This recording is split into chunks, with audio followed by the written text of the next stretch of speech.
You provide enough value, all that's gonna come right back to you, bro. Oh yeah, bro. I appreciate it. Hell yeah, dude. All right, dude. You ready to just hop into it? I'm ready to go. I bet, dude. Ladies and gentlemen, welcome back to the Ayoo Chill podcast. It's June in Jersey. You already know the business. Today, I got another artist for you. Guys, listen, we got so many talented artists in Jersey. Y'all don't even know. But, my boy, take a couple seconds, minutes, let the people know who you are. Hey, yo, chill. What up, Ayoo Chill podcast? My name is Turkish Royale. I'm out here with my man Beto, a.k.a. Luis, a.k.a. Ayoo Chill podcast. Like I said, my name is Turk. I'm a rapper, artist, entrepreneur, and I own Mad Minds, the event company here in Jersey, and we're all about just putting on for Jersey and showing love to local artists and just blowing it up, man. I was actually just telling my girl the other day, lately I don't even want to bump, like, music on the radio or these mainstream artists. Like, all I've been bumping recently is people I know, dude, because I really think that we're setting the bar right now, and the world's going to find out sooner than later, thanks to people like you and all these events and shows, man. I just got nothing but love for this music scene right now, and I'm hoping we take it to the moon for real. Dude, that's crazy that you just said. So you own Mad Minds? Yeah. Holy shit, bro. I didn't even you know what's crazy? I don't do too much research anymore on the guests I have, you know, because I like it to be very natural. You know, whatever comes out, you know. Love and that. If we end up, you know, after the hour 30 and we still want to talk some shit, guess what? Guess you're coming back to the podcast Let's go. again, you know? So I like to start off the podcast always with just kind of getting to know you in your infancy and then get up to current times, right? Hell yeah. So tell me originally what part of Jersey you're from. Well, originally, when I was born, I'm the first member of my family born in America. We're Turkish, which is where the name comes from. We lived in Randolph originally when I was born. I was born in St. Clair's in Denville. Shout out to y'all, I guess. And I moved to Turkey right after that when I was 1. Oh, snap. And we went back to Istanbul till I was about 6, and then we came back, and I've been in Parsippany ever since, really. Oh, snap, dude. Yeah, right up the street from Ayoo Chill podcast, huh? That's crazy how it's like, you know, you're actually the closest guest I've had so far to like where the facilities Am are. I the latest one too? Nah, actually surprisingly not, dude. Like surprising. I had some guests. I'm not gonna rip them right now, but y'all know who the fuck you are, yo. I've had guests come in like 40 minutes late, an hour late, you know what I mean? I'm just like, yo, like we're on rapper time, bro. Yeah, because I'm just like, damn, I was like, because I see it happen with other podcasts, even podcasts that like have mad notoriety, that are respected, and their guests be coming 2-3 hours late, and I'll be like, damn, bro, like, am I really gonna sit my ass down and like, you know, wait for you? You know, it's hard, bro, but that's sorry. artist time, rapper time, dude. 15 minutes is nothing, bro. It's nothing, bro. But you know what's crazy? I have a weird like love for Turkey. Yeah, dude. Like I actually want to go to Istanbul. I want to go to specifically Cappadocia. Bro, let's go, dude. Bro, I just went 2 years ago with my girl right before the pandemic. My first time in Cappadocia. Crazy, dude. Dude, next time you go, I'm being so dead ass. You dead ass? I would be down to go. I'll fucking hit you. I'm being so serious, dude. Like, why do you love Turkey so much? I don't usually hear a lot of people like not Turkish talk about how much they love Turkey. Funny enough, dude, I hate bringing it why, but like I used to date this girl and she was Turkish, right? That's all you gotta say. Dude, it was like I wanted to impress her family and everything, Wow. and I love the language, bro. So I learned how to read in Turkish. Wow. Right? So I learned how to like, and it's not like I even understand what I say, but I know the phonetics and everything and what each of the letters is and the sh and the like, you know, the everything. And I think the first thing I learned how to say was "San çok güzelsin," right? Like you're very beautiful. I right? love this. Yeah, right. And then I learned a little bit more, and funny enough, this is fucked, but she had a cousin, right? And it's funny because before I started dating her, I was kind of in love with her cousin. And her cousin was fully Turkish, right? Wow. It was like full blown Turkish, and I had no way to communicate. Wow. And I was like so down bad. Nah, respect. We've all been there. Yeah, dude. We've all been there. I was so down bad that I was like, yo, I'm going to learn how to talk to this girl. That's real. So then like the first like sentence I learned, and I think I mentioned it to you in the DMs, I was like, "Ben Türkçe'ye konuşamıyorum," right? Yeah, Which I means, can't like, speak Turkish. Yeah, I can't speak Turkish, right? So then I got like That's addicted insane. to it, bro. And then after that, I was on Duolingo like every day, and I was like, Wow, all right, that's amazing. Yeah, dude. And it's funny to this day. Like, I mean, like it's been years since I've talked to her, bro. You're talking to like, you know, like beginning of college type shit, right? But like even to this day, I'm like, at is horse. Yeah, right? yeah. Fil, elephant. Yeah, you're Kite, kitten. What else do I got? Sivrisinek is mosquito. Wow. Right? Ananas is pineapple. Yeah, yeah. Mutfak is that watermelon? I forget what Kitchen. that is. Kitchen. Mutfak. Yeah, because I remember I was like, yo, This is all from Duolingo. Yeah, dude. I was like learning all that shit. Kopek dog, right? Yeah, dude. Kopek beluga. It's like shark. I forget how you say that. Kopek bula. Oh, Kopek beluga. Wow, dude. I'm impressed. Man. I'm thoroughly Thanks, impressed right now, dude. And that's why, dude, when I go to Turkey, it's going to be lit. That's sick. No, I swear to God, I'll let you know if I ever see anything on sale. I'll send it your way, dude, because Turkey's honestly, you never been, obviously, right? No, I haven't.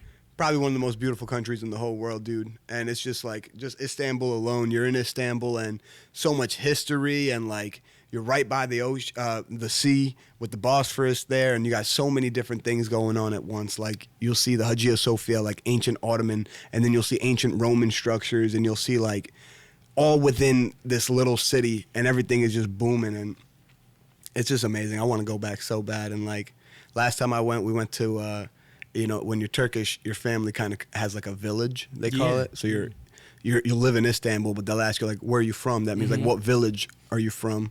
And when I visited my village, bro, it was like the most beautiful place. We're up in the mountains above the clouds. Like, they're getting water from the fucking mountain. Like, it's just, that's the life I want to live, bro. Like, yeah, dude, and Turkey's beautiful. It really is, dude. It really is. I still follow her cousin.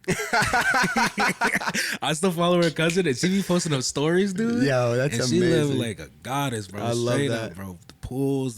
There was like some lake she escaped to recently, and I was peeping it, and I was like, damn. I was like, I need to head to Turkey ASAP. Yeah, that's funny. You know, I gotta tell you, when we lived there, we didn't live like that. You know? Yeah. So tell me about it then. So you lived there from the ages after 1 to 6? 1 to 6, I was there. So what happened was, I guess I'm like an anchor baby. You know, my mom was pregnant with me. My two siblings, my older brother and sister, they were born in Turkey.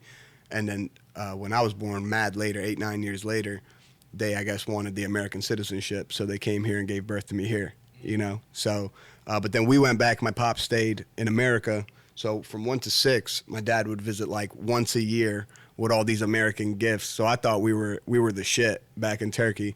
But looking back and after realizing, like, we were pretty broke. We were just broke as fuck. And my dad was kind of just sending money as he could. And we were there for 5 years like that. And I loved it. I mean, it was great. I still remember my street and all my friends and everything and all the stuff. But funny enough, when I visited, just to tell you what kind of place it was, I visited probably in 2014 or 15, something like that. I was still, in high school.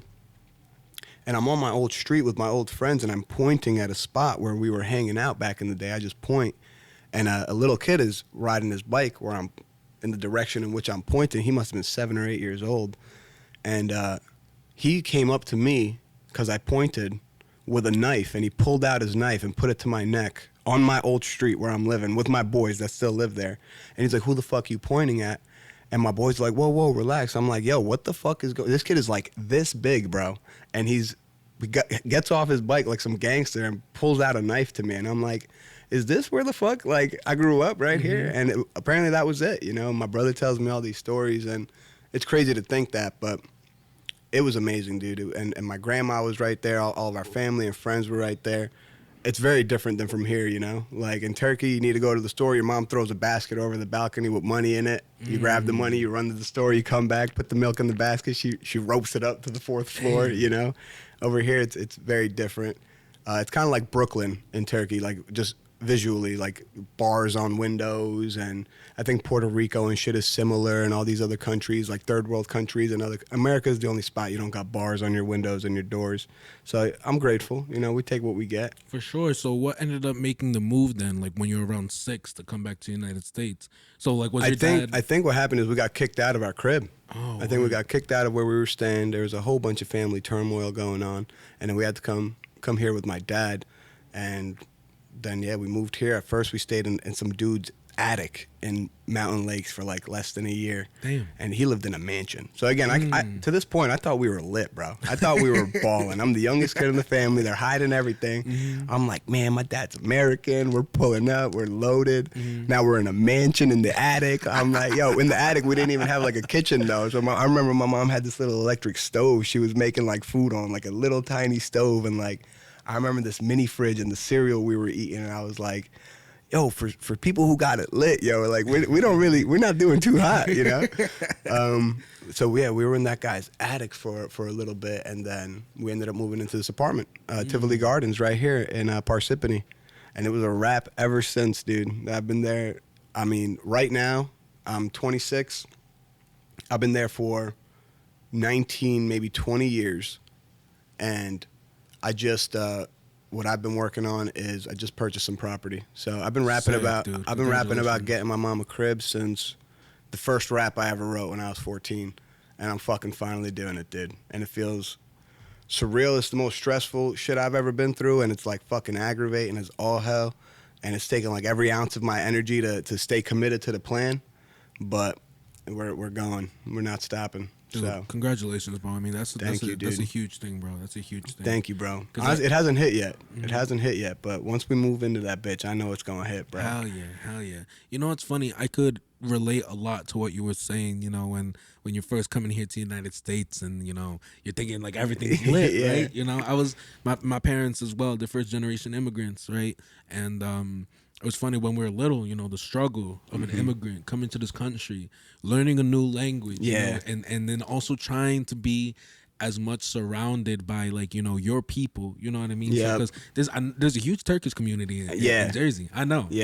I gotta tell you, Patterson has always been real dope. We always went there shopping. They got so many Turkish stores in Patterson. But in terms of like a Turkish community, I don't think my family ever found itself in one. Like, my mom's got her friends. My mom still don't speak English, bro. We've been here 20 fucking years, bro. I swear to God, she don't speak no English, bro. But outside of a few friends, you know, that we've always known and like family friends, we never got into like a dope community, which is crazy to think about, because like you were saying, that struggle of looking for a community and looking to belong when you're new, like, I didn't have much of a place to fit in, which is probably why I started rapping and doing all this shit.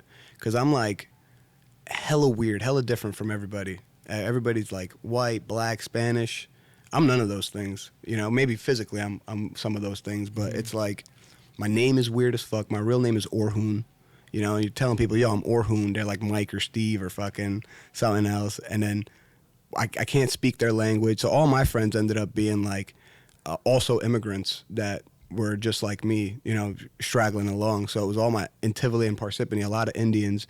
My original friend group was all Indians, all just like Hindu, Pakistani, Punjabi type, like all Indians. And then I was the white kid in that group. I was like, yo, you're white boy here, you know? And I was like, all right, cool, bro. I'll be the white guy. And then I went into school, and then to all the white people, I was with the brown people. So I was like, yo, you're brown. And I'm like, yo, all right, I'll be whatever. But like, it was just mad funny, because now all my friends are like Polish, Mexican, fucking, like I said, Indian, Hispanic. And I'm like, it's mad diverse. And I guess that's like what America's all about. But I fuck with it. Yeah, dude. It's funny enough. It's weird, the diversity and not being able to find your niche, you know, sometimes within people it's more common than I think I've cared to like actually like understand. Funny enough, I had a kid here the other day. His name is Guinea Mob, right? I actually think I saw that. Yeah. I was thinking, I was like, that's so funny. I feel the exact same way. And he was talking about, you know, like being Italian, and like, you know, you look at him and you'd be like, yo, that kid's white, you know what I mean? And he was talking about being from the southern part of, you know, Italy, you know, Sicily area. And if you look into the history of it, you know, it's like they treated like, you know, like the word Guinea is like basically the N-word, you know what I mean? Exactly. For like Italians, and that's what he would be called by, like, you know, his cohorts, you know, and even other Italian people who are from like up north who are like, you know, I think I forget what the word is. It's not Germanic, but like there's a certain Germanic look, right? Yep. Not necessarily Aryan, you know, getting into that. Yeah. But like, no, you know, but a certain look to look more exactly. white, you know. So it's very weird, and you know, I definitely understand like the struggle, because I feel the same way too. Yeah. You know, coming up, and it's like, you know, I'm Latino and Peruvian, you know, but it's weird to even when I go back home, bro. Yeah. When I go back home to Peru, I'm white to them. Yeah, because you're American now. Yeah, I'm American. Yeah, bro. And people are funny for that, yeah, right? It's weird. Same with me. And when we go back to Turkey, people look at us like aliens. I brought my girl, blonde hair, blue-eyed, white chick. And when we went to the village, bro, and you know, in Istanbul and stuff, it's not like this. But in the village, where literally it's just a bunch of old people, we have hazelnuts in the village. That's what we do. Like Nutella and stuff, we sell the hazelnuts to those processors. Sick. So it's just a mountainside full of hazelnut trees, and you got old-ass ladies carrying like 50-pound bags up a mountain. So they're like cut off, basically. They got TVs and stuff, but it's not like this. You know what I mean? And when we came, people literally came out of their little houses and like swarmed around us, especially my girl, and we're like, oh my God, like blonde hairs, blue eyes, like an alien. I was literally like baffled. I'm like, these people, my people, you know, where I'm originally from, my roots are from here. Look at us like we're aliens because of how we dress and how we look. And it's like mind-boggling. I'm like, yo, it just goes to show you how far removed, not even in a bad or a good way, but just how far removed we are from like where we started as just human beings in general. Because you bring this society to like an ancient civilization, it's like, what the fuck is going on here? Exactly. You know, whether that's good or bad, I can't make the judgment. But yeah, it's weird because I always say, you ever heard the term melting pot? You know, like the United States is a melting pot. I'll never forget. It was like my senior year in high school, and I was taking this class, and I had this great teacher named was Mr. Donnelly, and he was teaching. The class was Holocaust and genocide, right? And we talked about a whole bunch of Holocaust, whole bunch of genocides, and one thing that we were talking about, you know, the reason why all these happens is like, you know, a difference of mind, the way different people look at each other, and people really forget that, you know, at the end of the day, we're all human. You know what I mean? We have different cultures and all these things, but the biggest thing I took from that was like, I was like, yo, we're not a melting pot, because a melting pot means like we're all kind of just blending in, right? And I'm like, nah, we're more like a salad, we're like a Caesar a chunky salad. like a salad or like a chunky chili. You know what I mean? I love You know that. what I mean? It's kind of like, parts of us like do mix chunky together. chili. You know what I mean? And like, you know, if your girl's like, you know, blonde hair, you know, blue eyes, and you're Turkish, you know, people look at them, they're like, hey, yo, what the fuck? Yeah, You hey, yo, chill. like, hey, chill, bro. Like, because I'm sure, like, you know, are you Muslim as well? Yep. You know, if you marry outside a Muslim, like, what does that mean? You know, like historically, you're right. Yeah. But thank God my family's not like that. You know, That's I what's mean, I'm Muslim in the sense of like that's what I know and that's how I was raised. But I really like to think I like to take a piece of everything, bro. For sure. I really like to like something super spiritual happened to me 2 years ago. I'll tell you about it if you don't mind. Yeah, of course. I started gardening, bro. Sick. I started gardening and I was having like, I quit my job. It was the pandemic. I had already quit to do Mad Minds full time, and I had been doing that for 3 years already. So I was really in the momentum of things. And then COVID hit, and it was honestly one of the greatest things that could have happened to me. Like, you know, rest in peace all the lost homies, but it was the best shit that could have happened to me. I took that time off, picked up gardening, picked up all these new things, and my next door neighbor, he went into a coma, a 3-month coma, because of COVID. And for the first time in months, his kid had come outside, because obviously he's scared shitless now. His kid's like 7. While I'm gardening, and I could tell he was like scared and shit, and I'm weird, all right? So anytime something's happening, my brain goes to like messages and meanings, and I get like super introspective with it. I'm like, all right, yo, this is my chance. Like, I'm gonna try to hook this kid up, get it, like help him out a little bit if I can. I'm like, yo, you wanna help me garden? He's like, yeah, sure. And for some reason, I'm trying to tell this kid there's a tree stump. I'm like, if we dig inside this tree stump, the dirt underneath it is good for your garden. All right, it's got hella nutrients. So I'm like, let's dig up this tree stump. And we're digging and digging and digging. And out of nowhere, his mom comes out while we're digging, FaceTiming his dad, who just woke up. So it was like already insane to me. I'm like, this dude's dad, he's here now. His dad's on the phone for the first time. I'm seeing like everything happening. His dad's like still oxygen tanked up, fresh out of a coma. And while I'm digging, I find a picture of Lord Ganesh, dude, the elephant Indian Hindu god, while I'm digging. And me and the kid were like, oh my God, what? Deep inside of a tree stump, we find a picture of this elephant god. And in the same moment, an Indian man is walking by. So I go, sir, what's his name? He goes, that's Lord Ganesh. And he's like flabbergasted that he just watched me pull this thing out of a tree stump. So that night, you know, and in this time, by the way, I'm like looking for a job, but not really. But like I'm running low on funds. It's been months now. We're in COVID. I haven't thrown a single event. Nothing's changing. I'm like, I really need to make some money and start doing all these things that I said I'm going to do. I'm smoking with my boys that night, 2 of my Indian homies. They're Hindu. I go, yo, bro, I found Lord Ganesh in a tree. They're like, yo, in India, they would have built a shrine over that. I said, well, what does he represent? They said, if you were going to have a job interview or you wanted money, that's who you would pray to. And I had written in my notebook, yo, I need a job, I need money. I find Lord Ganesh. I come home, and in my email, I got a job selling cars, which I'm in now, which is directly what led me to being able to purchase this property, changed everything. And it was like, again, I'm weird. I like to, I put that all together as one big story. And this was a long time frame, but I really accredit finding Lord Ganesh in that tree to the financial prosperity that came literally that day and forward. And it's like, in that moment when I found him, I was probably at my spiritual highest. I was like soaking in spiritual energy.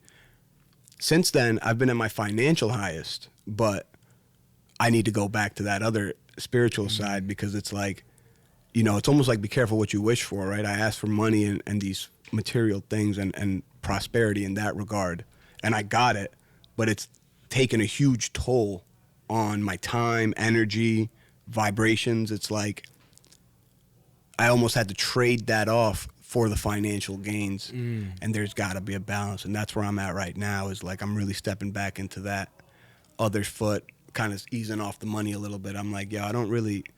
This is great, but that's not what I'm here for. The money will come, like you said, when I keep building, and that's why I came in the first place. I built all these skills, I built all these things by reading, studying, vibrating at this frequency. But now that I'm in this world, it's like, yo, it's not the same. You got to get back to that real shit, you know? Yeah, dude.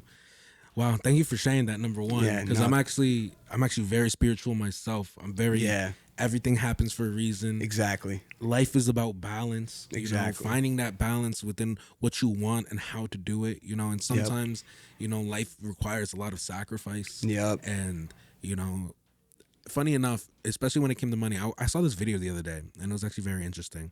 It was, you could do like 3 things with your money, right?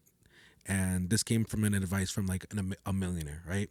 And he was like, you could save it, but if you save your money, the second you put it in the bank, the next day, it's already like, you know, a little bit less valuable, right? And every day as you don't use it, it just gets a little bit less inflation, valuable, right?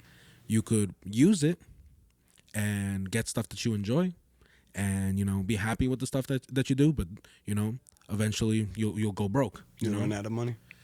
And then the third thing you could do is risk it. Wow. And risk it being like invest in companies, you know, buy the things you want to make you more money. And it's like, out of all of those options, there's only one that makes you money. Risking it. Which is risking it. Yeah. Right? 100%. So thanks for sharing that story, man. I mean, like, I'm gonna try very hard to not talk too much about spirituality. Nah, go ahead.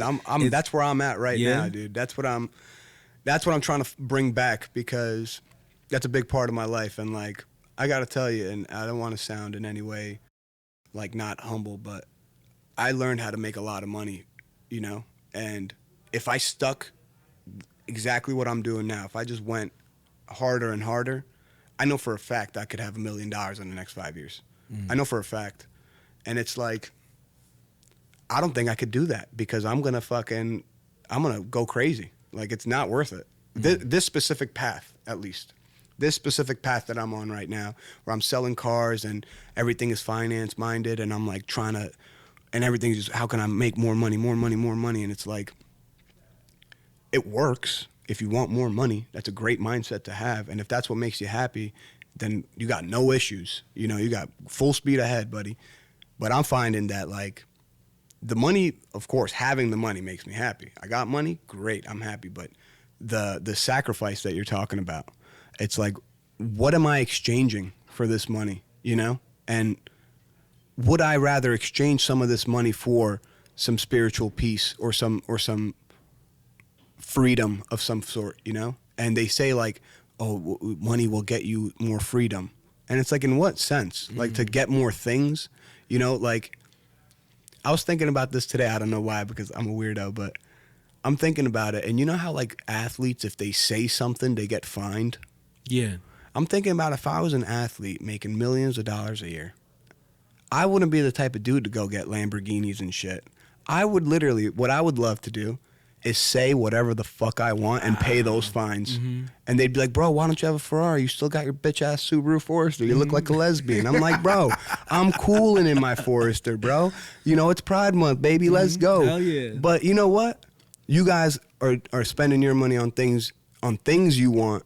I'm spending my money to say what I want, because it's like, it's such a different feeling. Like, I would way rather be able to speak freely and openly and that's it, than here's a nice ass car, but you can't say what you're thinking or what you're feeling. Keep the car, pussy. You know what I mean? I know exactly what you mean. That's how I dude. feel, bro. For I know real. exactly what you mean, dude. Fuck yeah. Yeah, you know, going back into, you know, this whole aspect of, you know, making money, balance. Okay, so real quick, it's funny how you say, you know, Ganesh and you know, so what did you exactly find? Was it like a card? Was it like a literal picture? Like, it was a little, and it was kind of transparent. It was covered in mud, but it was like, imagine a square but with rounded edges, and it was just like a flimsy piece of paper that was in between pieces of bark. Word. And I literally, we were like, what's this? And I slid it out, and it was a dirty picture of Lord Ganesh, and I like wiped it off, and I was like, what? Did we just find an Indian god buried deep in a tree? That's wild. We were digging. Yeah. That's How did wild. it end up That's in super there? Wild. Like, we dug, and then it's like, I'm deep in this tree now, and inside of the tree trunk, I'm finding a picture. Maybe somebody put it there a long, long time ago. I don't know, but it was insane, dude. Do you still have it to this day? Oh, yeah. Oh, yeah. You think I'd get rid of that? I'm going to put it in the foundation of my house, bro. Dude, I swear to God. You got to send me a picture of that. So I will, clip dude. a reel of it. I will. Like that for I sure. definitely will. And that's why I was saying that I feel like I like to take a piece of everything, because, like, there's no way one religion has all the answers. It's impossible, you know? Just like there's no way one culture is right or one people is better. Like, there's no shot. Like, I believe that the universe breaks itself down into all these paths of life, and we as people and as creatures, we dive into one niche, like you were saying, and we niche down, and we find all there is in this niche. But in reality, the truth is in all things put together. So, you know, Islam is great, and I have so much that I get from Islam, you know? But I can also see faults, and that's not to take a shot at Islam at all, because all things are faulty that humans have touched. Because God is, or however you want to perceive God is in all things, and it's supposed to be this divine thing. As soon as you put human intervention into that, and you put man to middleman, that's just a human interpretation of God, you know? Because God exists whether we exist or not, if God is who God is supposed to be. So that's why I'm like, religion is great, and, you know, if you want to be a great mathematician, you need to study the laws of math. And I'm sure you could say the same thing about being a religious scholar and a great Muslim or a great Hindu or a great Christian. Like, there's a way to be that. And if you're that, God bless you. You know, and there's nothing wrong with being a great religious person within your religion. And there's a lot of good to come from that. But the problem comes, I believe, when people think this is the only way, and then you judge. Because in all religions, you're not supposed to judge. You know, and in Muslim, you're not supposed to cast your judgment on the next guy and say, you're wrong, I'm right, because that's God's job, supposedly. So that's what people do. They niche down, they gang up, gang mentality kicks in, and I think that's just nature. I don't think it's religion's fault. You know, I think animals do that. Monkeys form gangs and lions form gangs, and they go fuck up the next gang, bro. And they're like, it's my way or no way. And I think that's just inevitable. I think that's just nature, and the strongest and best will usually survive. But, man, human beings are so amazing. We could do anything. We could do anything. You know, I think that we're trained to be consumers as human beings, but we could be producers. We could be anything. We could, you know, we like to build structures and separate ourselves. And, you know, there was that in that Kendrick Lamar song, he's like, what is a house with a better view? A family broken in variables or some shit. And it's like, you know, you get a nice big house. All that does is put more space between you and your family and divide you guys more. Or, we do the same shit with nature and animals, and it's like that's not the only option, guaranteed. Just like Muslim isn't the only option, guaranteed, or Hindu. It's like you can take the good in all of it and mix it. And I believe one day we'll get there. I really do. Dude, it's incredible to hear you talk like this, because I don't think I've met like too many people. There's some people who kind of just understand the higher frequencies and the bigger picture of life. I think that's been kind of like every month I usually have like a spiritual theme that comes to me, right? That's beautiful. Last month's theme was very much like it never gets easier to become grateful for what you have. Wow. That was the theme last month, and it's usually themes that kind of come to me. You know what I mean? It's almost like say that again for me. It never gets easier to become grateful for what you have. It never gets easier. Yeah, because it's like. Can you explain that? It's like in the sense of you're always building as to get more, to have more money, more success, more this, and you always forget like the bigger picture of everything. If you live in the United States, you're part of the 1% of the world. Period. People talk about being like the 1% of like in the United States, right? Like being like comparing yourself to the millionaires, trillionaires of the United States is like, that's cool. And it's like, but there's people, back in your village who are hauling 50-pound, bags. And they're old women, bro. Yeah. My grandma's 70 something and she's hauling up these huge bags of hazelnuts, bro. God bless her. I don't know how she do it, bro. Yeah, it's wild. And to see that and compare that to like your life, it's like you're like, how do you be grateful for living in an attic with your family, and cooking on a stove and not having a kitchen, having a mini fridge. Exactly. But then there's people who will never experience have a mini fridge. Yeah, have a mini fridge. Have a fridge. Have a fridge in general. Period. Right? And it's just like no matter what, you get to this next level, and it's like it never becomes easier. Yeah. As you would think it does. Every next level up, you get that nice pair of shoes. Yep. But what do you want? The nicer pair of shoes. Nicer pair of shoes. And I always wonder if that's human nature or if that's how we're trained. That's really what gets me. And I had a quote that I thought of. It was something, I forgot it, but it was something along the lines of, how could I be great if I'm not grateful? And that was kind of along those lines of like, how can I be great, not as in like legendary, but great as a human being? Like just genuinely be a good, great human being if I'm not grateful. And it's like, you can't be. If you're taking what you got for granted, your friends, your relationships, your things, you're gonna lose them. You're not gonna be providing as much. But if you're super appreciative of your shoes, I bet you take great care of those shoes. If you're super appreciative of your relationships with your friends or your girlfriends, I bet you take good care of those people. And it's like, that's what makes you great in my book. And there's a lot of people like that get no clout. Like, it's like, and then you get these people getting clout that are like just scumbags. And you're like, dude, you're getting straight fame and recognition and praise and love for being a straight scumbag. And that's why I'm questioning, like, are we putting them on the pedestal because that's in our nature, or are they put on a pedestal, thus human beings react and think that that's what belongs on a pedestal because somebody put them there? And it's a fine line, and we're gonna figure it out. No, for sure. And you know what? I think a big part of it too is like, you have human nature, right? And sometimes with human nature there's love. And sometimes there's hate, like, for example, like in human nature, like if you see a girl you like, and then all of a sudden you see another guy who starts hitting on her. Oh, you hate that dude. You hate that dude for a second, you know what I mean? That's a fact. And then you meet him, and then, he could either be a scumbag or he could be like, he could be the nicest guy ever. And you're like, damn bro. It's like, I can't even hate this dude. And then, sometimes you see someone struggling, and then you automatically want to help. That's human nature. Yep. And what's weird is that, like, I feel like right now in society, it's almost like a lot of it's not of like, what we don't want to learn. I think it's what we fail to teach. That was so good. Thank you. That was so good, dude. It's for sure, because I agree. I think people are always going to want to learn and always going to want to be better people if you give them the opportunity. 100%. But if they don't know how to seek it out, it's like, how do they do that? 100%. And it's like, especially like, with, for example, bringing it back to artists, New Jersey, and you doing Mad Minds, it's like, it's so hard because it's like in Jersey, like the hip hop scene, the rap scene, you know, is kind of dead. It's not completely dead. Okay, hold on. Give me a second. Scratch that off the record, motherfucker. Not with Mad Minds. It's a burning flame. But more recently, I think within the past 5 years, and I think if anybody is going to change how the game works, how like this system works, and create the foundation for the future of all rappers, all hip hop artists, all artists in general in Jersey, it's gonna be this generation. I felt it, bro. I feel like I've seen visions spiritually. Oh my God. I hope you know that I have seen the same visions, and we've been acting it. You ever been to a Mad Mind show? I haven't, and it's crazy. I've heard Mad Minds so many times through all these vines, bro. Everybody's like, yeah, I performed at Mad Minds before, and I was like, oh, that's cool. And then we're gonna be that thing you just saw. We are that thing. I'm not even, no flex, no cap though either.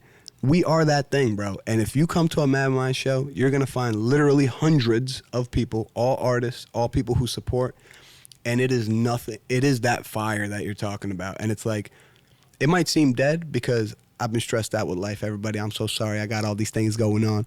But I know as soon as I step back and do that show, which I want to plug in today, by the way, but we're going to get there. We're going to talk all about it. Oh, yeah.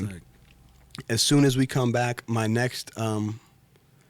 the next 4 to 5 moves I have planned out are going to be, I think, really going to take Jersey to the next level, just in terms of our local scene. And what's beautiful about Mad Minds is this. It started out because I'm opening up for artists at the Stanhope House through a guy I met. And I would bring out hella people, 60, 70, 80 people. I'd open up for Joe Budden, Mobb Deep, KRS-One, Immortal Technique. And I'm selling hella tickets, right? And I'd come back to the venue with thousands of dollars in my hand. They'd give me a cut, and I'd be happy at first. Wow, I just made $200 to rap to my homies and all these people. Amazing.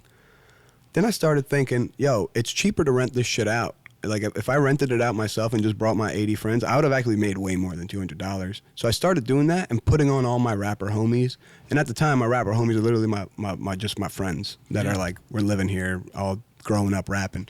So that turned into me connecting with all these artists, all these Jersey artists, New York, all over the place. And it just got bigger and bigger and bigger. And I started meeting these artists that were like, to me, they're like celebrities already. And like, we're performing, and I'm not the only person that's bringing out 60 people. Now you got these people bringing 30 people. He's bringing 30 people. And it's like their fans love them just like my fans love me. And like, it feels like we're at a fucking concert. You got 200 people here in this small ass room. And it's like, we're getting lit. So I kept finding these superstars like fucking Samad Savage, Dewan Joy, fucking Pop Out Gang, fucking, you know what?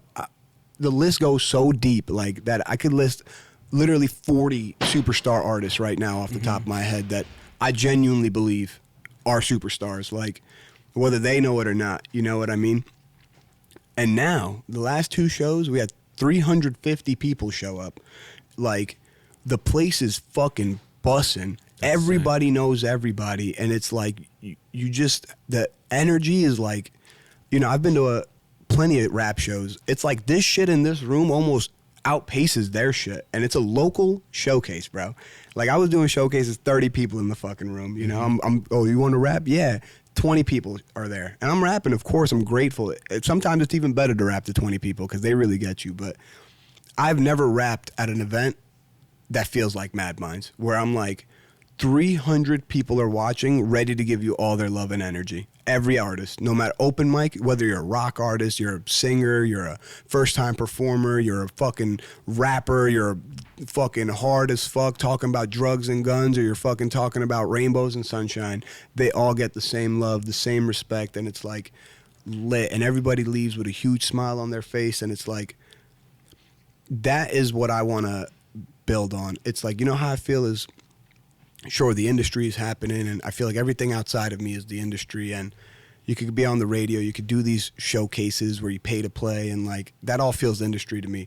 And then you come to my little bubble, dude, and you come to Mad Minds, and it's this untouchable bubble. It's like, anytime I want to step into it, we're all going to step into it. Anytime I want to step back, we're all going to step back, and we're untouchable almost. Like, what can you do to break down just love that nobody's forcing, nobody's, hey, you guys want to do this? Everybody's in. Great. Everybody loves it. How can you tear that down? You can't. And if we just keep building on that, 300 will turn to 3,000, which is why I was saying my next 5-6 steps. That's where I want to take it. 2,000 people, same energy. Whew, man, does that sound good or what, dude? Does that sound good or what? It sounds like the fucking dream, dude. Because, you know, I don't think anybody else is doing it.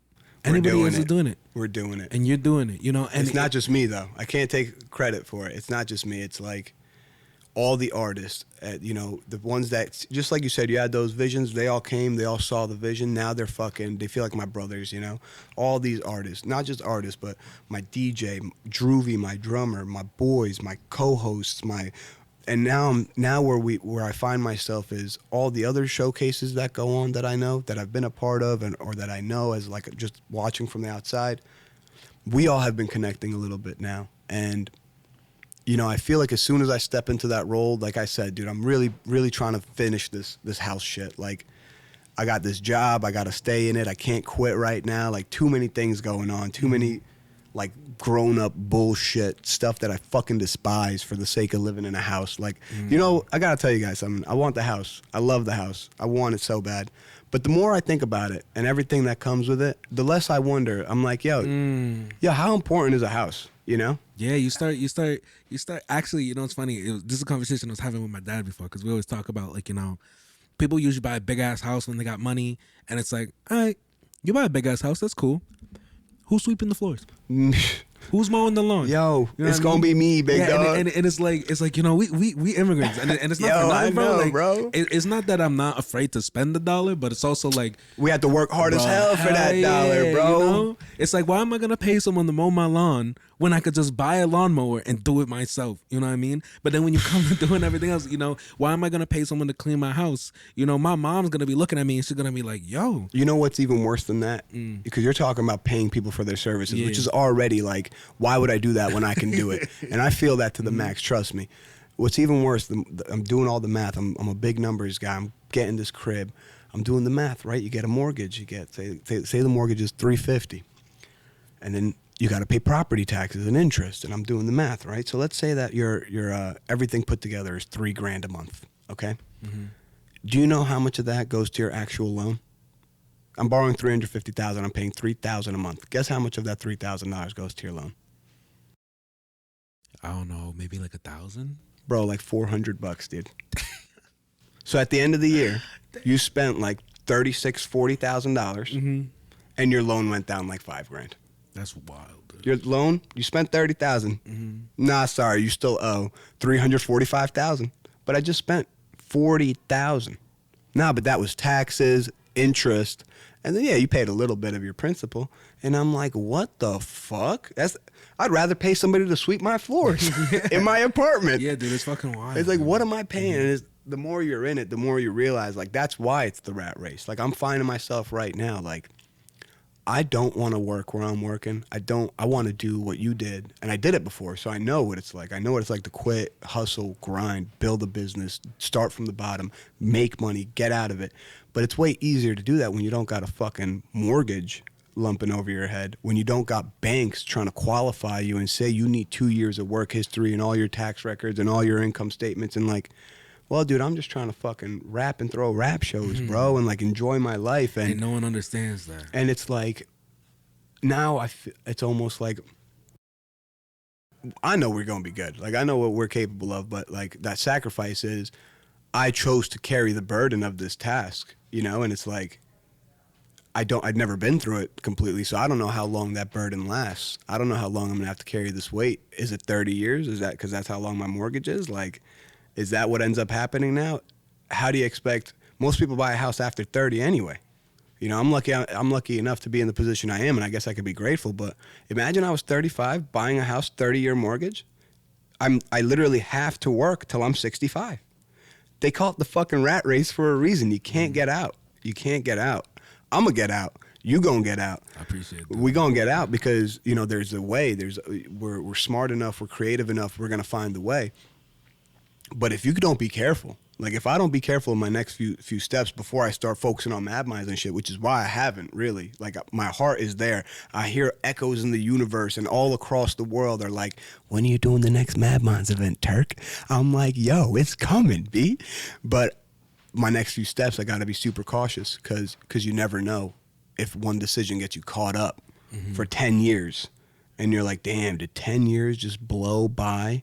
And I'm fucking 36 now, wondering what happened to Mad Minds? That ain't never gonna happen. You know, it's hard. It's hard living in we living in a new generation where it's different the way that we can actually pursue our dreams and also have a stable backbone of other goals that we can do. You know, I feel like before, you know, you would have to go all in and that's it, you know? And I actually don't suggest the way that I'm doing stuff right now to everybody. Thankfully, I've had like and you know what? Actually, matter of fact, it's not necessarily even the same because it's not like I came here broke. You know, I saved up all my money from the past 3-4 years. You got to do that. You know, and I saved and I just hustled for 4 years. Yep. You know, I mean, working jobs. I hated. You know, saving. I finally looked at the amount that I had. You're like, and I was just like, this is enough. I've saved it. You know, and I could spend it on bullshit. I was like, but I'm gonna risk it. You know. Yeah.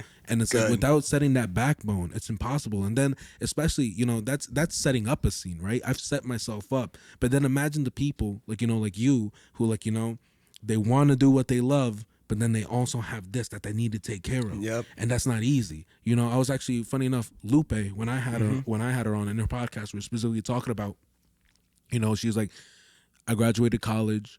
I got this job that I have, and she's like, and now I could finally really focus on my music. I love that. You know? And I was like, damn, and that's tough, because then for 4 years, you look at what you want to do and everything you want to do, man, and she was so passionate, bro. She was borderline crying, being like, this is what I want to do. I love her. She's performed at so many Mad Minds. Yeah, she's great. She's great. She's a great performer, too. Yeah, dude, and that's what I was talking about, too. I was telling her, I was like, you know, when I first saw her perform at Will AP, I was like, yo, she just leaves it all out there and doesn't give a fuck. That's what makes her amazing, bro. And that's hard. That's hard to go up there and just not give a fuck. Well, imagine her at Mad Minds. There's a bunch of fucking rap heads, like fucking heavy rap. Like we're talking gangster rap, boom bap rap, all that. And then she pulls up with her guitar and fucking outperforms these motherfuckers. And I'm like, that's fire, because she doesn't give a fuck, dude. And not in a bad way, but in the most empowering way. Like, yeah, exactly. And that's what I think everybody needs to embody a little bit more of. Just like, fuck everybody, dude. I'm gonna do me. I'm gonna just do me.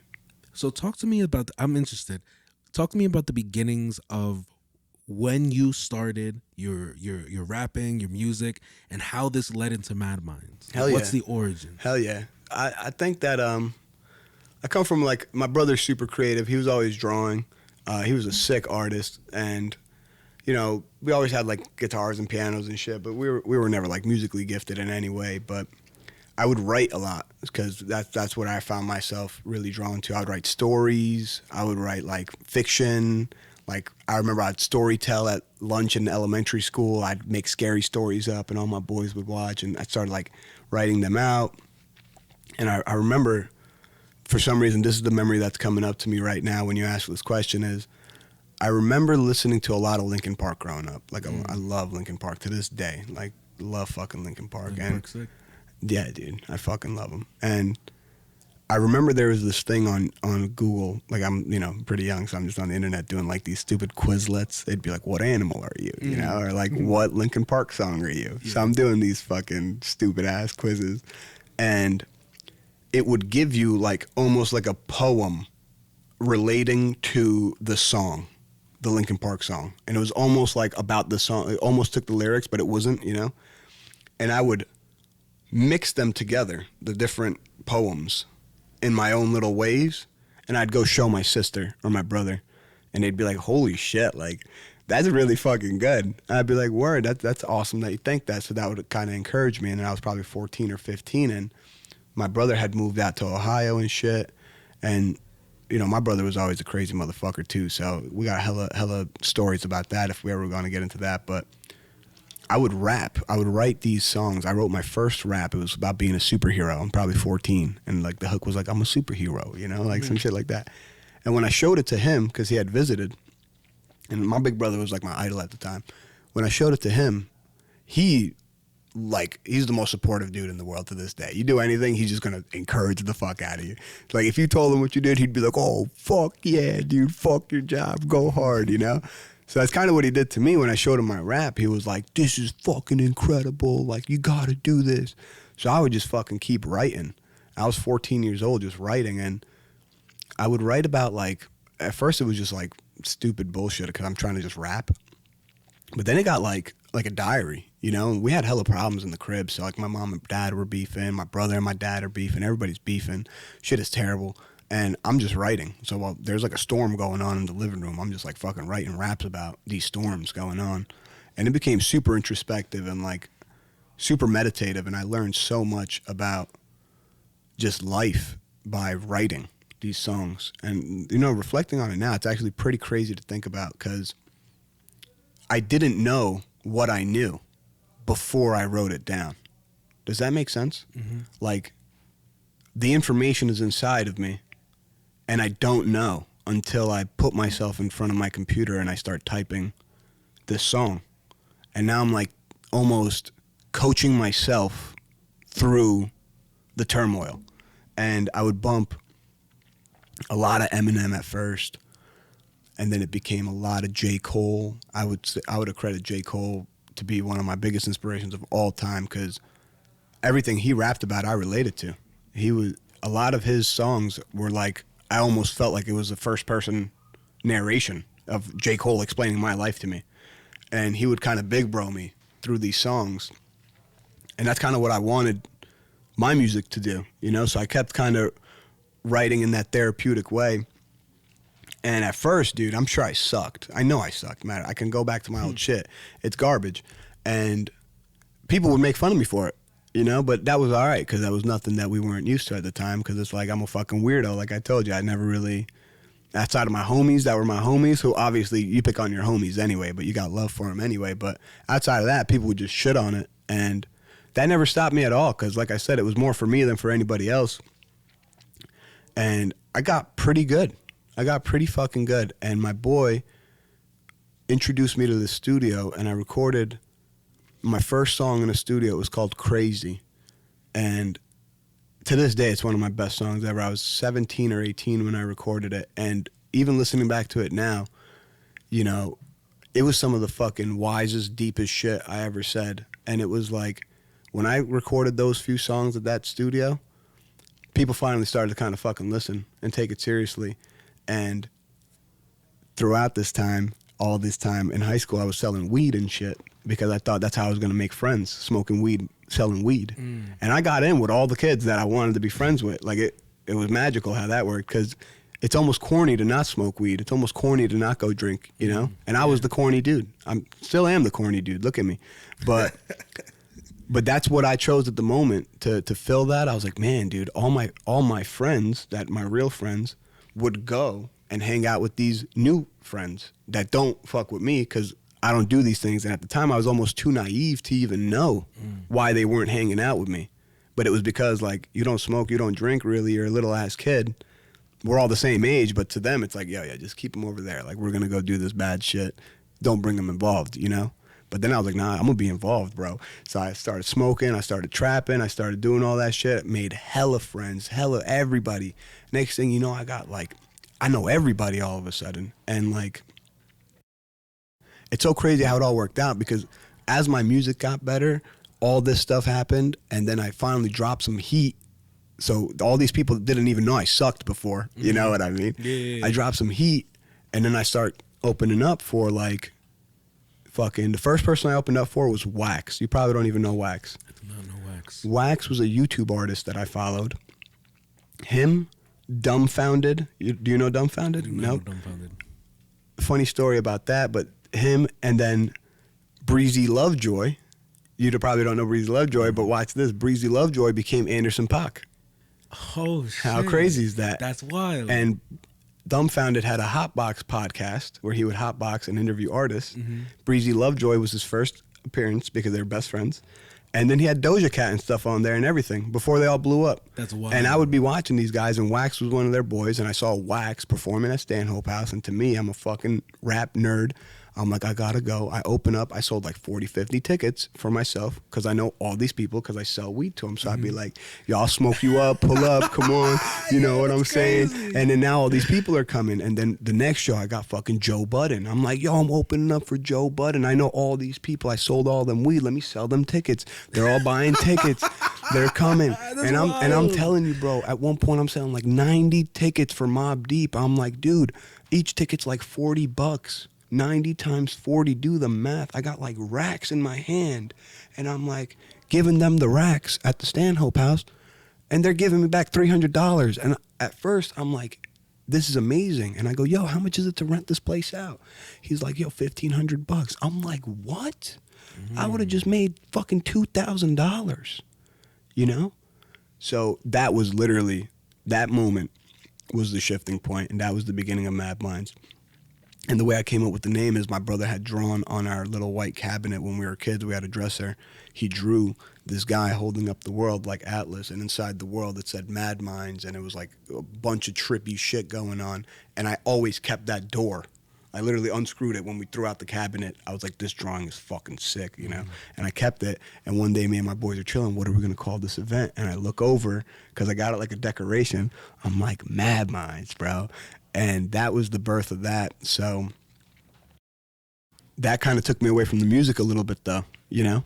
Because at that time, all I was doing was rapping, smoking, and rapping some more. And then I'd open up for somebody, and people would pull up, and like, once I started making money and Mad Minds, money is always the fucking problem, you know? You start chasing money, you step away from what actually makes you happy. But the events made me very happy. They still do. Started doing these shows. It was exactly what I thought. I started making $1,000, $2,000, you know, and all my friends are coming, and I still have this problem to this day. I'd let everybody else perform first, and I'd go last, and everybody still hates me to this day. That's why the next show is all for you guys. I love you guys. Which I think is a great segue. This is what I'm doing now. So that's where I started, opening up for these artists, you know, selling mad tickets, realizing I could make the money myself instead of giving it to the venue, started booking venues. And then, you know, in between, I met with my boy Tidbit. We started doing teen parties because he's a DJ. He does EDM music. So we helped him blow up his shit a little bit. He helped me blow up my shit in that regard. And that taught me a lot about just event planning and this. And fast forward now, you know, we're doing 300 plus people events, which is funny because in the beginning I would advertise 300 plus people, and then 150 people would show up, and they knew, they're all my homies, so they didn't care. But now I don't even advertise 300 plus people, and it's 300 plus people. And I started connecting with Drewski because he heard about our open mics that I was doing with Simon Sai, shout out to him. You know, he was like doing the Mad Minds and stuff, coming to the shows. He was like, yo, I want to do an open mic with your help. And we made it a Mad Minds thing, and that was blowing up. We'd have 100 people at the open mic once a month. Like, I wouldn't even promote it, and people would just show up. And Drewski heard about us because my boy Ian, who was hosting my open mic section of my Mad Minds events, he had to connect with the Drewski open mics, and he was actually helping them host those open mics. So I told him to get me in with him. He did. I started doing Drewski's videos. I started doing his ads, his flyers. I started merging my shows, saying whoever performs the best here gets to get a free slot at his. And I met up with Drewski that way, excuse me. Now, since everybody's always mad at me because I always put myself last at the show, because I feel like that's the right thing to do, you know?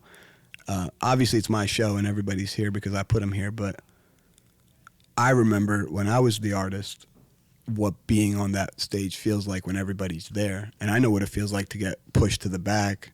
And, you know, it's almost like my whole reason is to put these people on right now. Like, the reason for Mad Minds isn't for Turkish Royale, it's for local artists like myself, you know? So that's why I did it, because I got fucked over a few times. You know, I was supposed to go open up for Dave East. They charged me $600.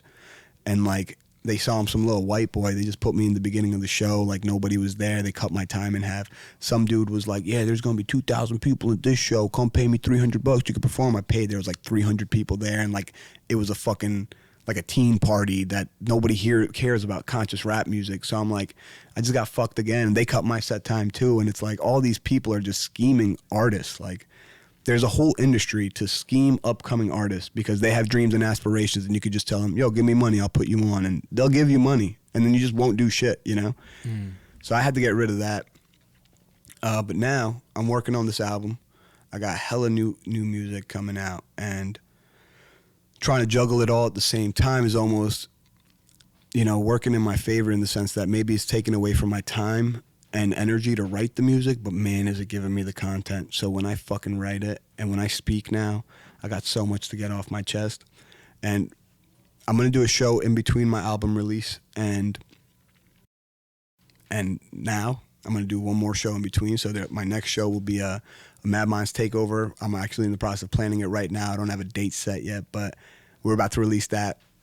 Hopefully, right before or after you drop this video. So hopefully I'll have the date for you guys.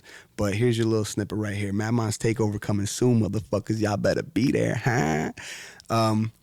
That's gonna prep it up for the album release party. After that, I'm doing the album release.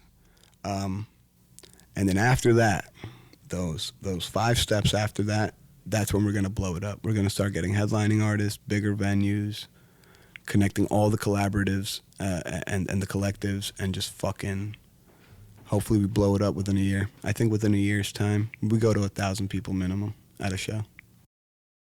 I have so many fucking questions. Sorry,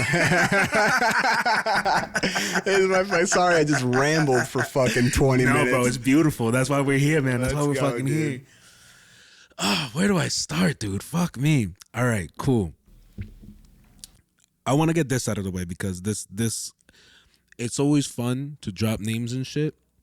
I think once you've been around in the industry, you realize when you first look at the industry and you first started getting in, you know what I mean? You go to that first studio and you're like, oh my God. It's like, I'm going to make my dreams happen. Yeah, for you know sure. what I mean? And then you see another studio and you're like, oh my God. It's like 2 studios and it's fucking crazy. Yeah. You meet like 5 artists and you're like, oh my God, this is crazy. And you think the world this industry is huge and that it's never ending. To a certain extent, it is. But at the same time, yo, what's up, man? What's up, gentlemen? That's my boy Shane. What up, Shane? Yeah, we're live. What's up? How you doing? So, like I was saying, like, you know, you meet these people and you start, like, you know, like seeing like the world is so much bigger. You think it's so big, but then you actually get into it and you're like, yo, it only takes 2 people to get to Drewski. Oh, it only takes 2 people to get to Doja Cat. Yeah. It's like, oh, this person, and it's wild how quick it happens, you know? And how is it like first meeting these artists, you know, that first feeling of euphoria, being like, oh my God, this is sick, and then getting to the reality of like where it goes, you know? I think I understand what you mean. So I can't say that I've ever, outside of like few brief moments, I've never developed like deep connections with these people. But what you kind of realize is that everybody's a human, right? So when I meet Immortal Technique and I'm fucking his biggest fan, and I'm like, I can't believe I'm taking a picture with this dude right now, and I just opened up for him, and he kind of gave me love back. You feel surreal. You're like, oh my God, you know? But then you realize that specific part of it is not what makes you who you're destined to be in any way. Like, that's not what makes your dream come true. You know, what actually makes your dream come true, and I don't know yet, because I'm kind of, it's like a person who's not rich yet telling you how to get rich, you know? So that's kind of where I'm speaking from right now, just a disclaimer. But it almost feels like that, you know, I've met all these people. I've talked to all of them. I've impressed some of them. I've like, you know, I went out of my way to meet Schoolboy Q one time. I rapped to him. I got his DJ's phone number. I got all that right now on my phone. And it's like, none of that made me any bigger or more relevant. What does that is, one, when I'm by myself grinding and I make my music and I do the things that are valuable and genuine to me, and I release that song and it connects with 50 to 100 new people, and now those people want to come to my show and watch me rap. Those 50 to 100 people are what make you relevant, not the person who you think is relevant. I could never meet these people again. I could just never speak to anybody in the industry ever again. But if I can make 100 people like my music and want to listen to me and want to come to my shows or buy my merch, I'm relevant. And I don't need to know anybody in the world, but people in the world now know me. And I think that comes from a place of, like, those people did that, you know? Like, the people that we look up to, they just grinded, did their thing, made the right connections, acted smart, and they're just like me or you. They're not any different. I mean, granted, they're super fucking talented, I'm sure, but they just let it all on the line, and they're there now. So That's kind of how it feels. Like, it's still surreal, like, knowing that I met fucking Mobb Deep, you know, and right before fucking Prodigy died. So it's, like, crazy to think about that. But they're still just people. They still die at the end of the day. They're still born. They still eat, drink water. So it's, like... And I always question, like... To me, really, none of that matters, dude. I'm really not that guy. I'm the same way, dude. I'm really not that guy. Like, relevance... What the fuck is relevance, dude? What does that mean, bro? Like, relevant to who? Who cares? That's really how I feel. And I'm like, I question, I'm like, dude, how much of this mindset that I have is really from a pure spirit place? Like, where is this my soul? Or how many layers of, if we're onions, right? Like, how many layers of this onion did somebody else wrap around me? You know? Because when I think about my values and I'm like, yeah, bro, I want to blow up. I'm like, why? You know? And like, I know deep down the why is because I want people to hear this message that I think the world should hear. But then I think about what I've done musically when I've thought about blowing up. And it has actually taken me off the message in certain moments. So I'm like, yo, I need to make a banger.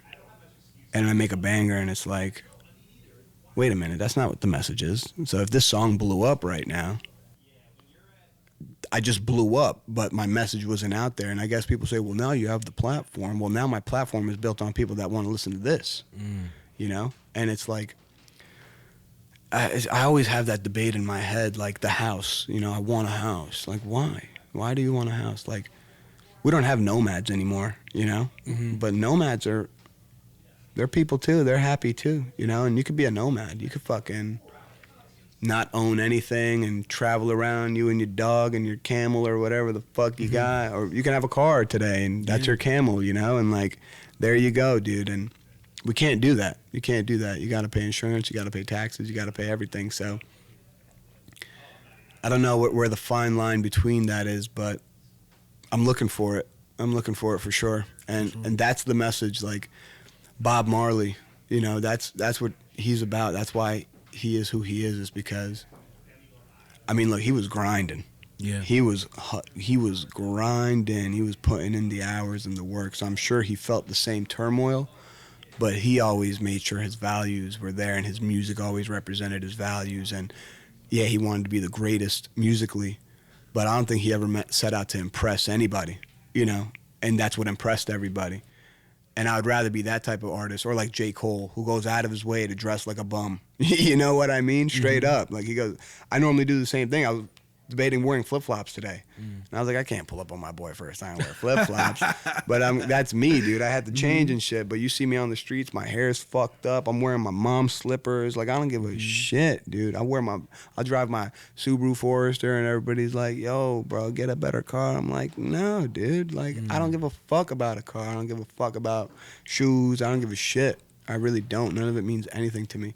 And it's like, the things that do matter, there's no money behind it, you know? Like, how can you monetize self-love and peace?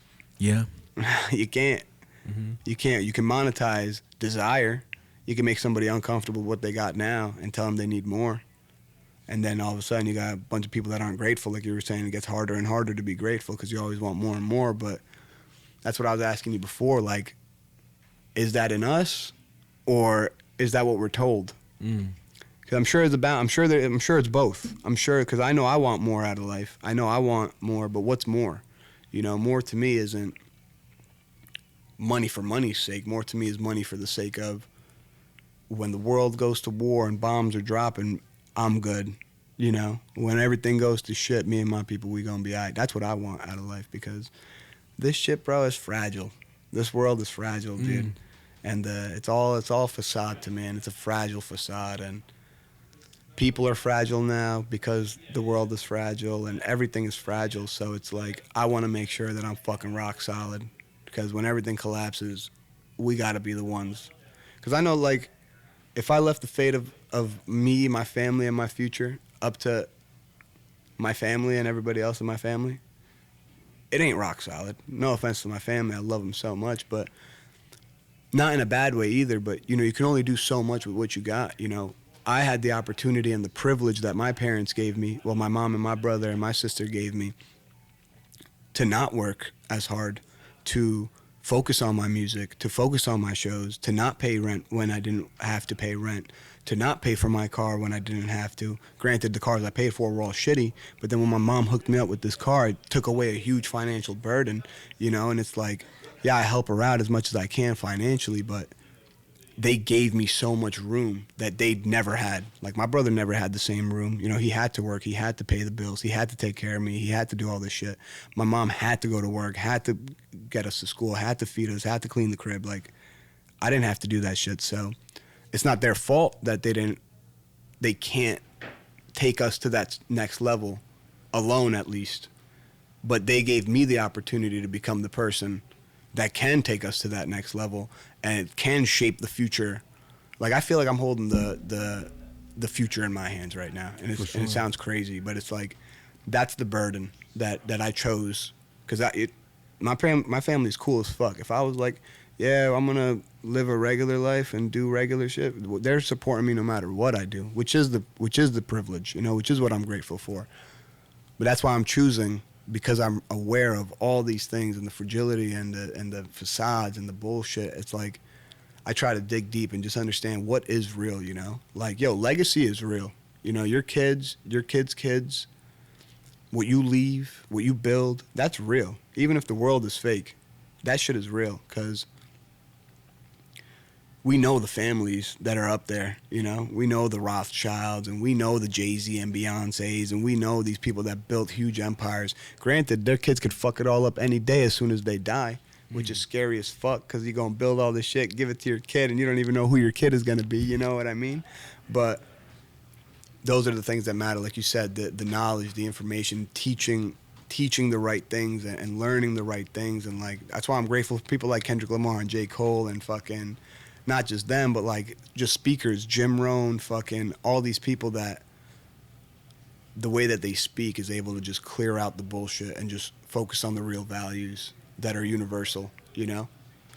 And that's what I want my music to hit. That's what I want my shows to hit. When I'm at my shows, that's what I'm talking about.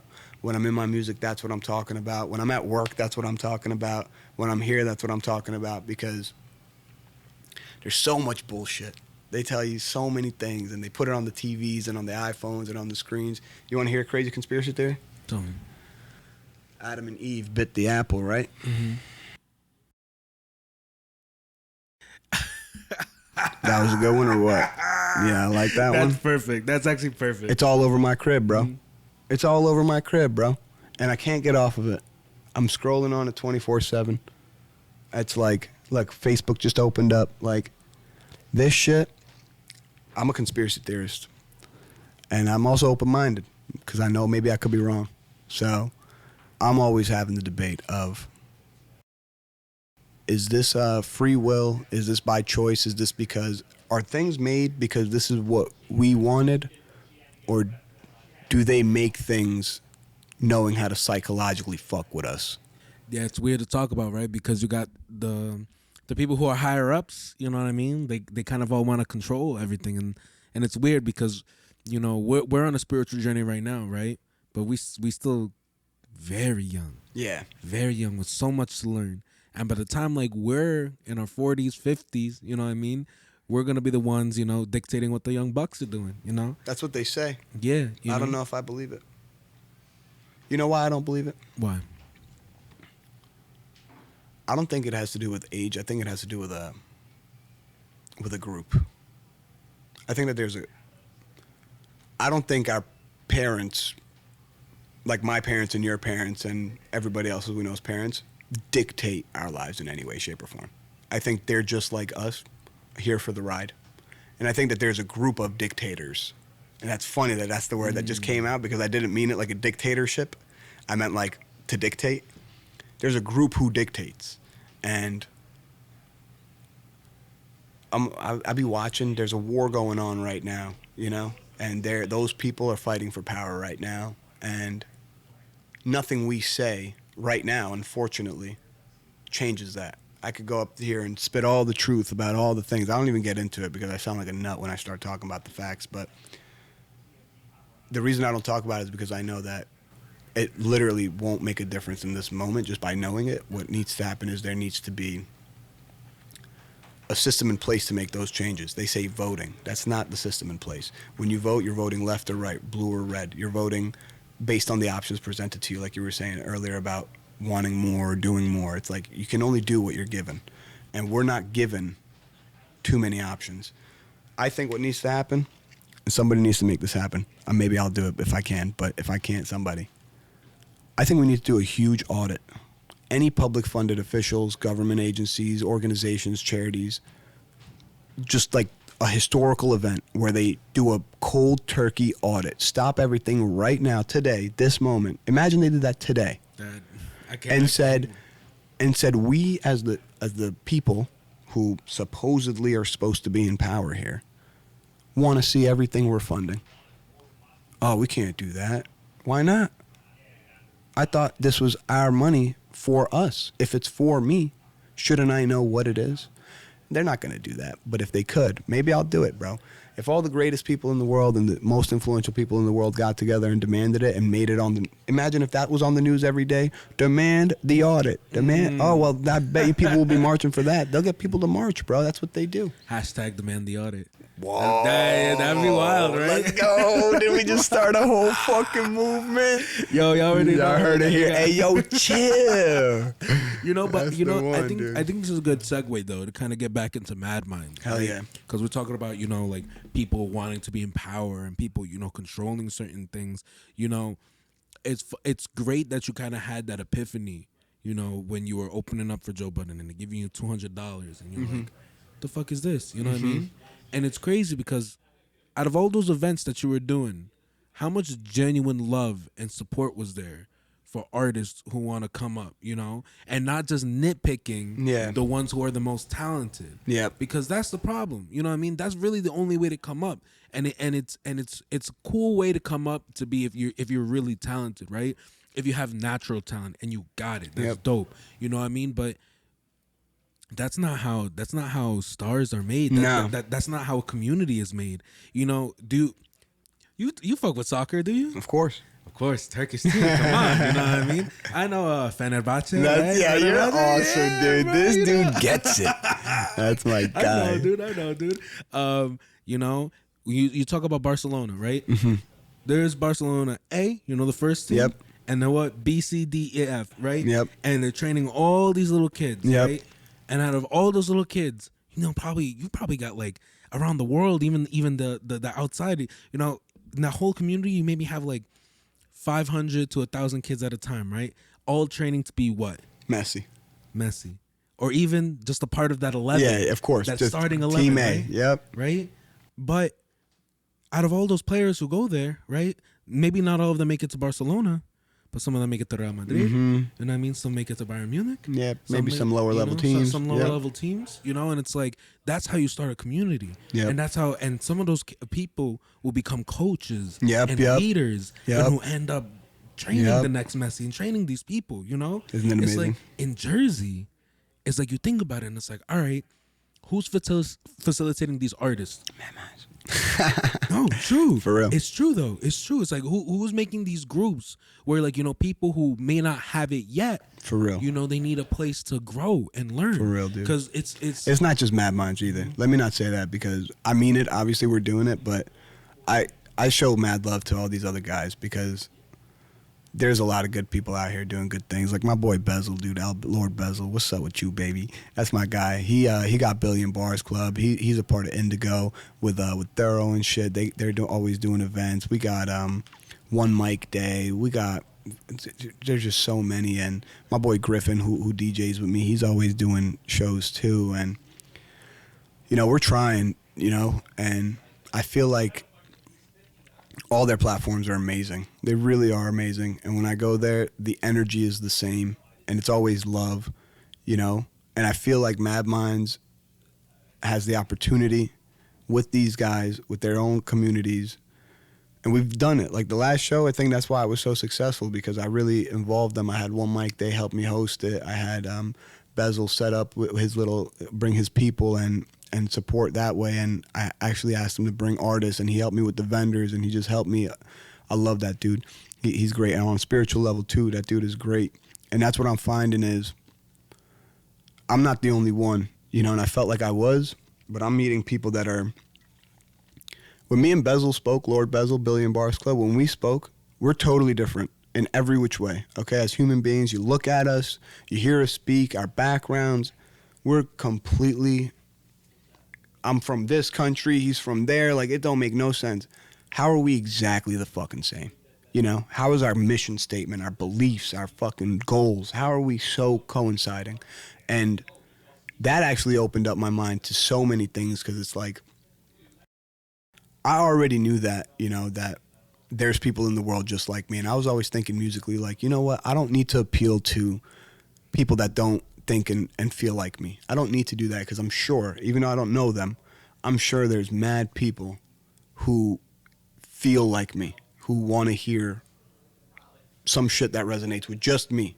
So you might tell me this shit is whack. You know, what is that, bro? You need to rap like that. You need to get more lit.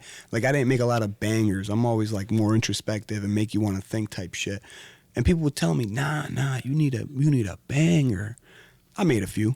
I ain't gonna lie, but it made me realize there's so many people out there that are literally just like me and you. And when I say just like that, I don't mean physically in any way. I just mean like our souls, you know?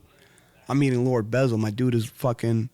If I saw him in the street, I would never know that this dude and me would have so much in common in terms of our spiritual mindsets and in terms of our goals musically and as event coordinators. Like, but here we are. We talk and we're like, what the fuck? You know, me and my brother Solus. Solus is a rapper. Puerto Rican from North Bergen. And amazing rapper. Probably my favorite rapper. Me and this dude got so much in fucking common, dude. And it's like, speaking to these people and being around these people and doing things with these people makes me feel like, holy shit, there's probably an army out there of like-minded people, you know? And that goes back to what we were saying before about relevance. Or even before that, to communities and how people separate themselves and think one way is better than the other. If you can find your community of, I like to think they're just me in different bodies, you know? I like to think they're just me in different bodies, whatever me means.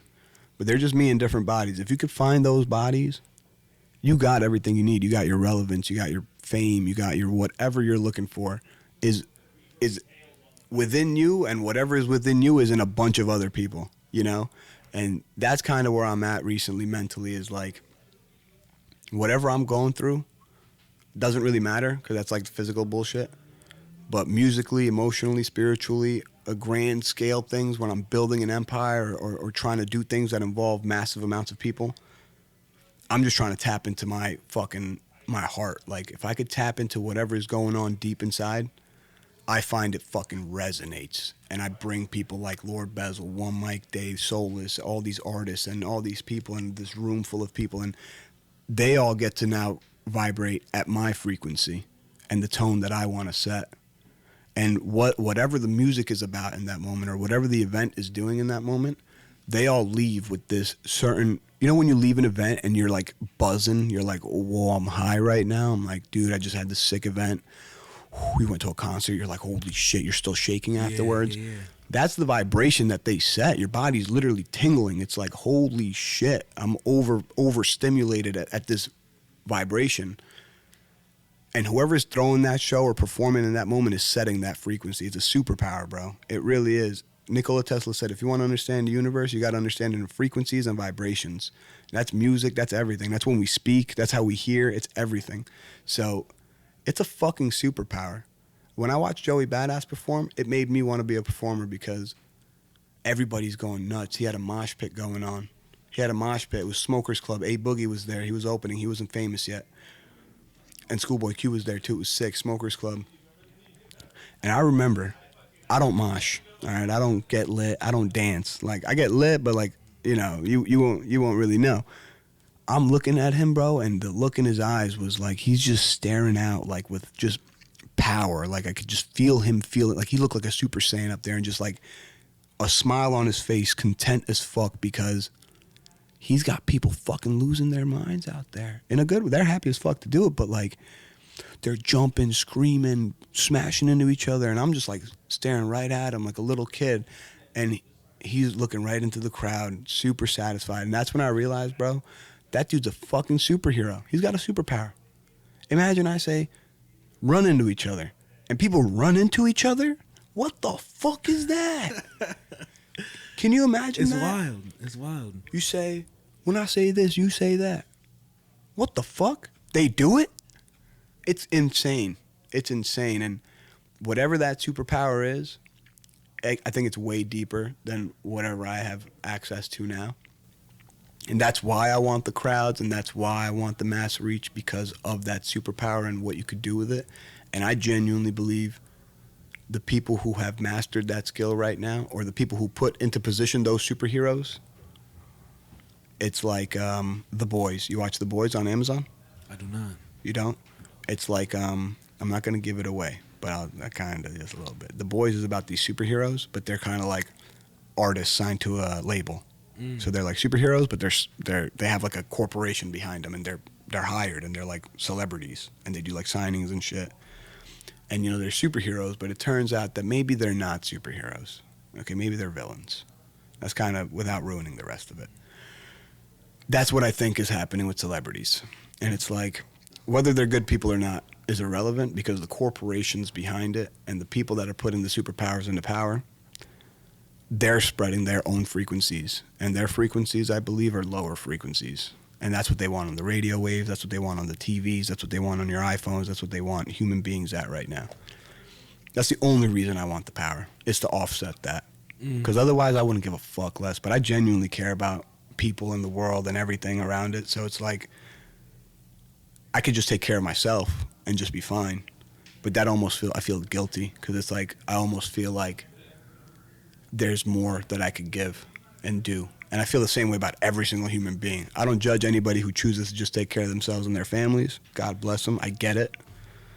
But I genuinely believe that there's so much to give, so much to do. And I'll do that through Mad Minds. I'll do that through other ways. And I just know it's going to happen. It's got to happen. I feel like that's the only place my mind goes, my heart goes. So I want the music to hit that. I just want it to hit that vibe, you know? Just fucking get people elevated a little bit. Yeah. So many questions. Dude, I'm actually I'm a little bit speechless. This is a lot. I hope that's a good thing. No, it's an amazing fucking thing, awesome. bro. It's fucking great. That's it's awesome. fucking great. It's fucking great. I have a lot more questions, but I think we need to save it for another podcast. I'm down. For sure. We need to have you back here. We need to definitely just talk. I'm so down. We can talk for hours. Crazy. Yeah, feel free, bro. Feel free. We're actually closing up. I have one more question for you. Talk to me. Before we close up the podcast. It's a common thing with artists, and when people are doing this and getting into the art space, it's hard to keep the faith sometimes. Mm-hmm. A lot of people, and I think it's the most painful thing, especially being an overseer of these things, seeing certain artists give up on their dreams, especially being a pioneer in what you're doing. 100%. You know, like, I'm not even gonna lie, in this podcasting space, I don't have too many people to that's competition. You know what I mean, or that and shout out Sully Bob, because Sully. I love Sully. Sully's. I love Sully. He's a goat. He really is a goat. To do what you're doing, how do you keep faithful in what you do and wake up every day wanting to keep moving forward? Are you asking about music or events, or are you just in life? I think it's just the whole thing in general, man. I gotta tell you, that's a great question. I think that a lot of people don't see how tough that is. I think you get it because you're an artist and you're creative and you're risking it all for what you want to do. So you definitely experience that probably just as often as everybody else I know. And I think it's fucking tough. And in reality, I ask myself that question all the time. It's like, yo, is it even worth it? You know? Am I going to even make it? Or any of that bullshit. It's like with my job, with this house, with relationships, with anything. You can ask that question. How do you keep faith? But one, I'm stubborn. I'm fucking stubborn as a fucking pit bull, dude. Like, the thought of accepting defeat is worse than the grief of just the thought of accepting defeat. The grief I feel outweighs the satisfaction of winning. For me, that's how my mind works. I could win, it's all right. I could throw the best event ever. Cool, I'm happy. But if somebody says to me, you can't do that, oh my God, I'm devastated. I need to prove them wrong with every fiber of my being. And I almost have that with myself. When I tell myself, man, I don't know, is it even worth it? My pride or whatever the fuck it is kicks in. And it's like, you better shut the fuck up, pussy. Seriously, that's literally what I tell myself. Like, I gotta be honest, it doesn't happen often, but once or twice I've woken up in the middle of the night anxious as shit when I didn't have a job or anything. Just woke up like anxiety attack type shit. And it's like, I don't know why, I can't explain it, but all the thoughts and vibes are negative as fuck. And it's like, dude, you're wasting time. You're never gonna get a crib. You're broke. You're doing shows, bro. Are you fucking kidding me? And it's just like anxiety. And I literally go, shut the fuck up, you stupid fucking pussy. And I go back to sleep and I pretend like it didn't fucking happen. And that's it. And I wake up and it's gone, you know? Because I think I'm aware whatever you believe is real. That's what I believe. Whatever you think is real. So if I think I'm not going to do it and I want to believe that, then I'm not going to do it. Or if I want to accept that my anxiety is real, then it is. But if I want to tell myself that's fucking stupid, and just like that, that's how I'm mean to myself, you know? Not in a bad way. I love myself tremendously, but when I'm being a bitch or I'm being a fucking idiot, I tell myself, you're being a fucking idiot. And it's tough. It really is tough. The other thing that I think really helps is what we were saying before about doing it for me and not for anybody else. That's what was really fucking me up for a while, was like, what am I doing this for? I would throw shows, you know, I would throw these shows and there'd be hundreds of people there and everybody would have a great time, and then that'd be it. They'd leave. Done. And I'd be like, why did I just do this? You know? It felt like, and I realize now I was being an idiot. Like, this wasn't real. This was just my head spinning negative stories, but it felt like people weren't giving me the love that I was anticipating. Because, like, that's what I thought I was doing it for, was the love. And I'm, like, doing it. I got all this money in my pocket, but no love? Like, did I just put you guys on to all my fans and all my people and all my platform for you guys to, like, I've had people hit me up afterwards almost, like, ungrateful, trying to, like, tell me why I suck. Not a lot of times, but once or two. And at first that would hit me as if it was a me thing and not as if these people are idiots. But that's why you got to know the difference of, like, am I being stupid or are they being stupid? And I use harsh words. My vocabulary is harsh because I don't know how else to make it easier for myself to understand. Like, it either makes sense or it doesn't to me. It's either fucking good or it's bad. It's either smart or it's stupid. So if I'm taking it personally that my song only got 200 views, it's like I might think my song sucks now. But I'm forgetting that, man, I've been bumping this song nonstop for fucking 6 days, bro, and it's my song. I'm like, I fucking love this song. But all of a sudden I stopped bumping it because somehow the numbers and my impression of it made me think it's less valuable. That's fucking stupid. That's fucking stupid. If I myself made a song and I'm the only person that listens to it, but I love it and I'm getting sheer enjoyment, what else could I fucking ask for? You know? And that goes back to my previous point. If I'm enjoying the shit out of it, guaranteed at least 10,000 people out there are going to enjoy it. That's like the bare minimum because there's 8 fucking billion people in the world. Me saying 10,000 is like, holy shit, bro. You shooting for nothing. Guaranteed 10,000 people are going to love it just as much as me, if not more.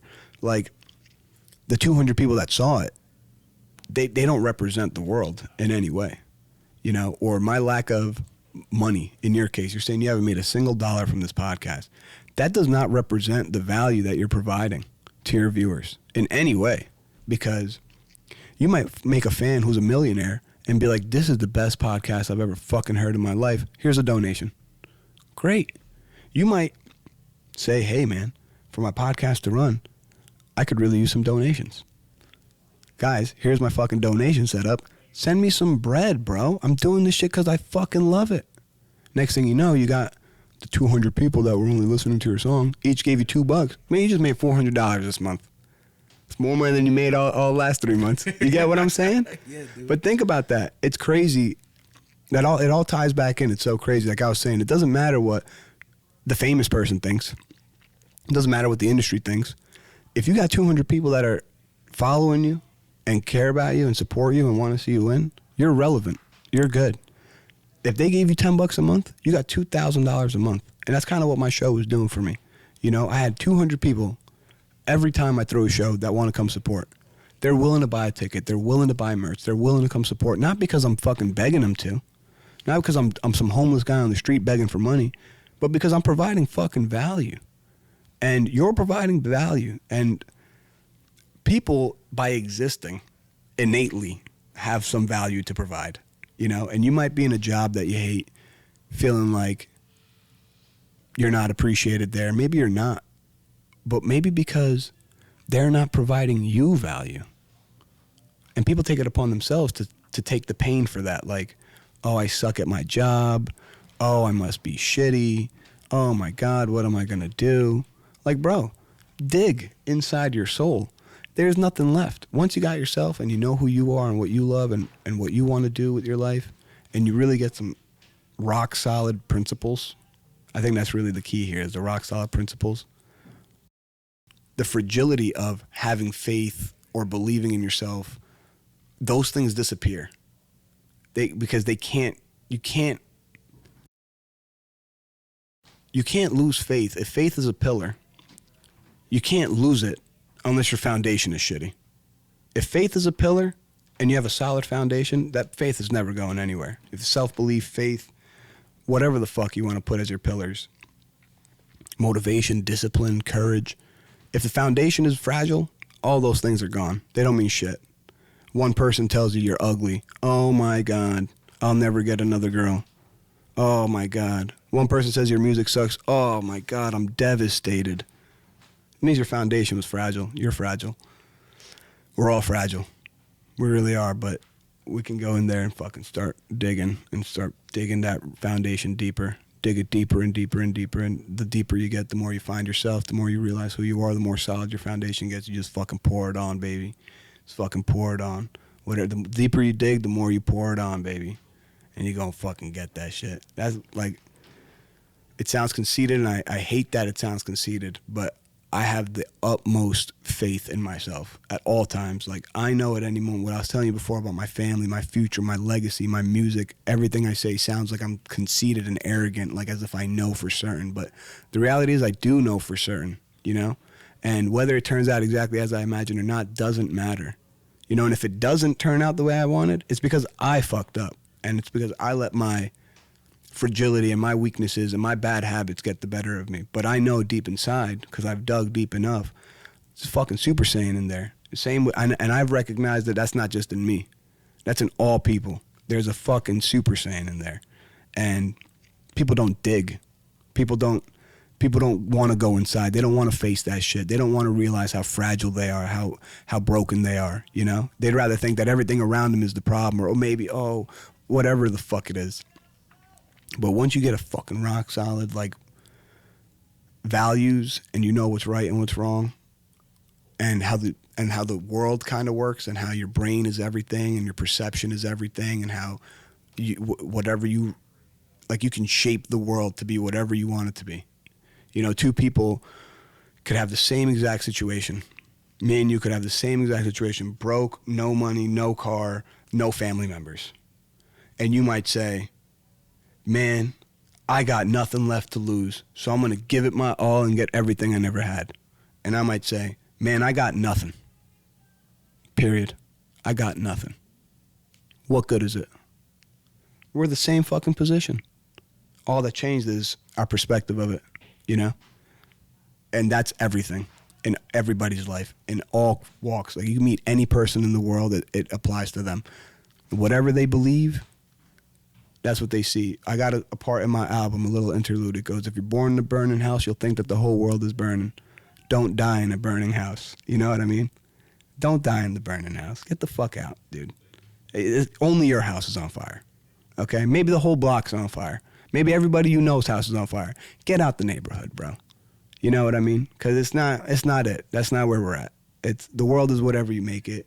You're more capable than you would ever dream possible. Like, you just got to go get that shit, bro. For real. That's really what it comes down to.